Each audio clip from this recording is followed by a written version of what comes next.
Hi, it's Pastor Jim here, and I have the opportunity to just introduce you to our next week theme here in the Thrill of Hope devotional series that we're doing in order to help you celebrate well this Advent as we get our hearts ready for Christmas. So along with our Monday through Friday devotionals, we're sending out these XPs or experiences for you and your family to engage in as you seek to be fully prepared as we welcome the birth of Jesus the Messiah at Christmas. So this week's theme is spend less. Yep, we're following up worshipfully with spend less. And I know it makes people uneasy when we begin talking about money and finances, but how we use our money really is an act of worship, so it's an appropriate follow-up. And all we're doing is encouraging you to spend less. Now, what does that mean?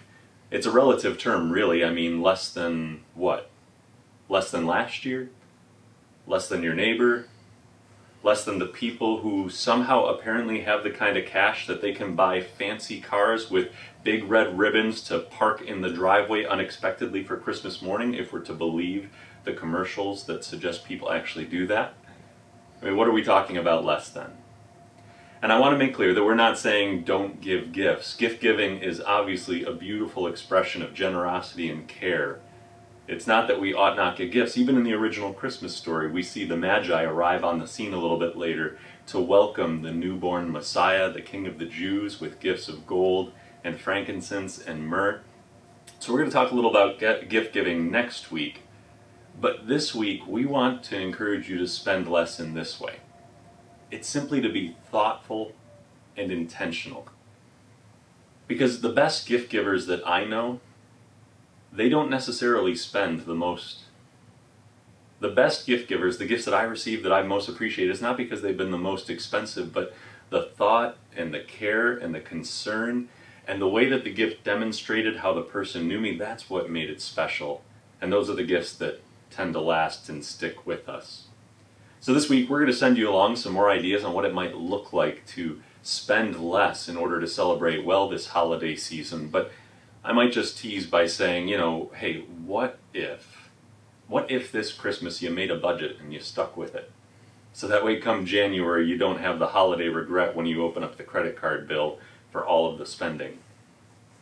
Or what if you took a moment as a family to see what was in your house and to maybe take some old clothes or toys or books or items and to donate them, both to get ready for maybe some new gifts to arrive, but also as a way of taking stock and gratitude for the gifts in the past, and to kind of set that expectation early of the thoughtfulness and then the intentionality.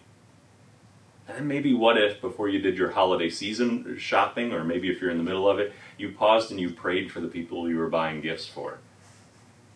I think all of this could revolutionize how it is we go about this good tradition of giving gifts this holiday season. But we're going to spend some time this week getting our hearts ready, remembering the humility in which Christ came, and that maybe we can spend less to celebrate well this holiday season. But my prayer is that you might experience the thrill of hope that Advent brings as you seek to celebrate Christmas well this year. Grace and peace, friends.